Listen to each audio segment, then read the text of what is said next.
Hey everyone, how's it going? Welcome to the Alter Ego Report. I'm Jon Griffin. I'm Lynn. Today I'm going to be reviewing Atomic Blonde, and I say I'm going to review it because I missed it. She missed it. What happened? I will Are you be going to catch it? seeing this. You're going to catch it? I will be seeing this, yes. This movie is not bad. It stars Charlize Theron, James McAvoy, John Goodman, Sofia Boutella. It takes place in the 1989, in the days before the collapse of the Berlin Wall. So it kind of has that cool 80s vibe where there's neon despair everywhere. And at the same time, in juxtaposition to that, the film itself from the opening scene is, you feel grimy.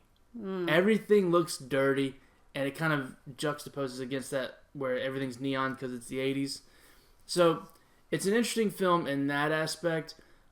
It doesn't do anything groundbreaking. The whole conceit of the plot is essentially they're out for there's a list that's of all these secret agents, and their real identities is at risk to be exposed. Right. Which you've seen spy movies, right? Been done over and over The again. knock list from Mission Impossible to. But you don't need an original story to have a fantastic movie. So what happened here? That's very true.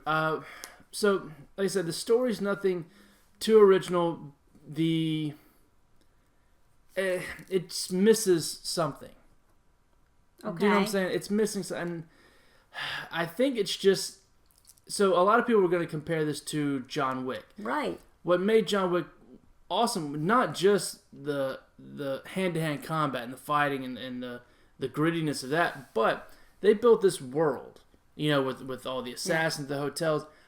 Atomic Blonde doesn't have that, and it kind of just meanders on its own terms, and there are twists and turns in it that are telegraphed kind of a mile away, and then there's a big twist at the end that once it's revealed, you're kind of like, you didn't care about the twist? That makes sense. That makes sense. So, the acting, though. Charlize Theron is great. You can really tell she kind of... For me, we saw behind-the-scenes footage of her training. Right. It's almost on a level of commitment like Keanu Reeves does. She really pours herself into these action scenes, and on the same level of commitment, I'm sure. Yeah, it's there's a lot of her doing her own stunts. You can tell. There's one scene where she pulls like her mask up, like her little turtleneck above her head, and then takes out two cops and then pulls it back down. It's all done in one take, and that's pretty cool. But the action, there's only a couple of action scenes. It's not as action heavy as I thought it was going to be. There's only a couple, and I thought they were okay. Oh, that's unfortunate. Nothing. I wasn't blown away by anything. There was one that did blow me away, however, and it takes place towards the end of the movie, and it's kind of in a hallway scene in like a broken down building, where it is maybe one of the most hard to watch fight scenes I've ever seen. Is it the one from the trailer?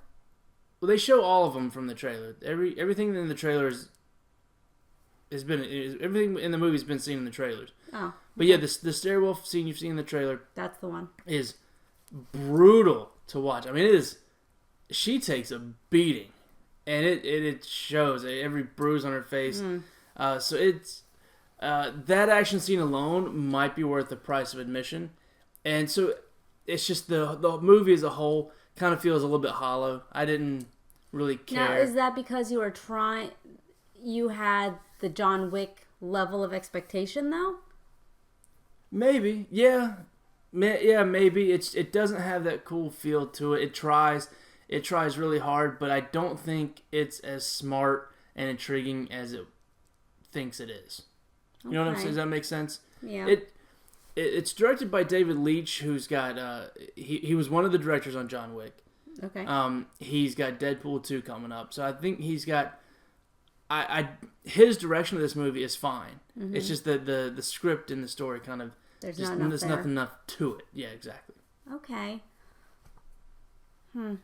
That's too bad. I was really excited about the movie from the trailers, and now I feel like, well, you said at least that one scene was enough to go see the movie. So yeah, you won't regret seeing the movie. I mean, it's fine. It's acted really well.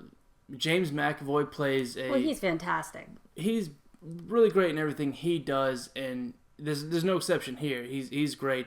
He plays this MI6 undercover spy in Berlin. They say he's gone native. He's kind of lost his mind a little bit, and to him, the spy game is more about the game itself. No real. He's kind of lost his way. So his relationship with Charlize Theron's character and Sofia Boutella's character is kind of interesting. Sofia Boutella, who this might be her first time where I actually, I'm a big fan of hers, and I think she's really up and coming. She really shows some skill here, acting wise. I was really impressed with her.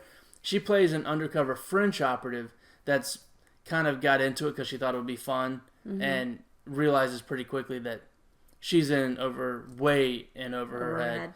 And we all see in the trailers her relationship with Charlize Theron. It's not just a physical one. They seem to actually care about each other quite a bit, and they play that relationship straight up like nothing else. Oh, great. So it was done really well. I actually bought into that more because from the trailers I just thought it was going to be like a lust, just a little lusty thing for one scene, but it wasn't that. They actually built a little bit of a relationship up. So yeah, the acting is fine. John Goodman is in it.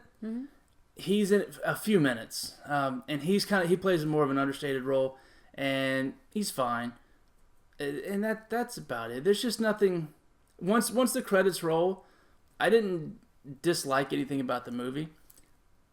Action was really fun. Just the spy intrigue they were going for was pretty old hat at this point, so it was nothing that he hadn't seen 1,000 times before. So when the credits roll, you were just like, Yeah. I feel like it would be harder to build up a new world for a spy movie versus like the Assassins John Wick style, because assassins can know each other just fine. Spies are the name of the game is like nobody knows. But it's just like the conceit of where the whole goal is everybody's after a list of all the spy secret identities. It's been done to death, and you can't think of something else to make that. I mean, it's built around the Berlin Wall and when it's coming down between East and West Germany, and they use it to some effect, but you could have really taken advantage of that political climate and actually had that be part of why these people are here, and that's got really nothing to do with it. Okay. They just take advantage of the situation, but as far as, little plot lines in the movie, but the whole story could have been based around the spies between East and West. Yeah. And then there you go. That would have been fine. So Atomic Blonde was fine, just a bit of a missed opportunity. Okay. So what would you give it for a score? I'm going to give Atomic Blonde a 6.5 out of 10. Good action scenes, good acting, hollow story. That's about it. Okay. I'd watch it, but I'd wait till it's on demand. Okay. Yeah. That's disappointing. Like, I'm still gonna have fun watching it, I'm sure. But... I think I'll watch it again. It's just I don't need to. Okay. All right. Well, thanks for your review. You got it. Let us know what you thought about the movie down in the comments below. Hit the thumbs up if you like this, and don't forget to subscribe. Thanks, guys.